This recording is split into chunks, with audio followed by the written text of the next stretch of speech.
দিনের আলোয় কক্সবাজার সমুদ্র সৈকত জুড়ে পর্যটকের ব্যস্ততা। কেউ ছুটছেন ঢেউয়ের কাছে, কেউ হাঁটছেন সৈকতের বালিয়াড়িতে। দেশি বিদেশি পর্যটকের পদচারণায় সরগরম থাকে পুরো এলাকা, কিন্তু রাত নামলেই বদলে যায় সেই চিত্র। নির্জনতার সুযোগ নিয়ে সৈকতের একটি অংশে বসানো হয় ড্রেজার। অভিযোগ, রাতের আধারে সমুদ্র থেকে তোলা হচ্ছে বালু। প্রশাসনের চোখের আড়ালে এমন কর্মকাণ্ড ঘিরে এখন প্রশ্ন উঠেছে, কারা করছে এই দুঃসাহস। কক্সবাজারের কলাতলী সাইমন বিচের পরপরই ভাঙার মোড়ের আগে সৈকতের একটি অংশে ড্রেজার বসিয়ে সমুদ্র থেকে বালু উত্তোলনের দৃশ্য দেখা যায়।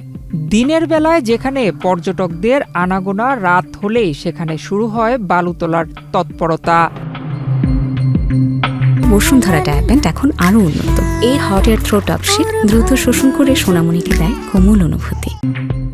ঘটনাস্থলে থাকা শ্রমিকরা নিজেদের শুধু শ্রমিক হিসেবে পরিচয় দেন, তবে কার নির্দেশে বা কার জন্য বালু তোলা হচ্ছে এ বিষয়ে কিছুই জানেন না বলে দাবি করেন তারা। খবর পেয়ে প্রশাসন ও পুলিশ ঘটনাস্থলে পৌঁছানোর আগেই সরে পড়েন মূল জড়িতরা।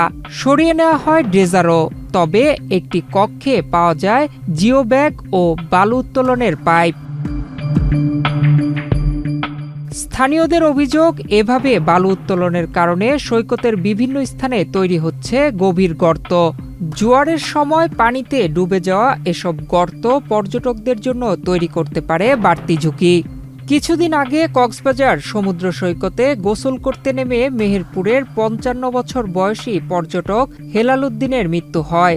স্থানীয়দের আশঙ্কা, সৈকতের ভূপ্রকৃতিতে পরিবর্তন ও পানির নিচের গভীরতা বেড়ে গেলে দুর্ঘটনার ঝুঁকিও বাড়তে পারে। প্রশ্ন উঠেছে, পর্যটকের ব্যস্ততম এই সৈকতে রাতের আধারে কার নির্দেশে চলছে বালু উত্তোলন, কারা রয়েছে এর নেপথ্যে।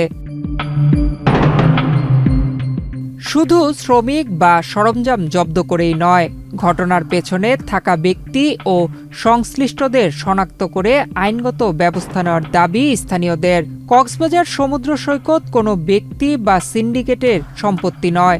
পর্যটক ও পরিবেশের নিরাপত্তা নিশ্চিত করতে অবৈধভাবে বালু উত্তোলন বন্ধে দ্রুত ব্যবস্থা নেওয়ার দাবি তাদের। নয়ন বিশ্বাস, বাংলাদেশ প্রতিদিন।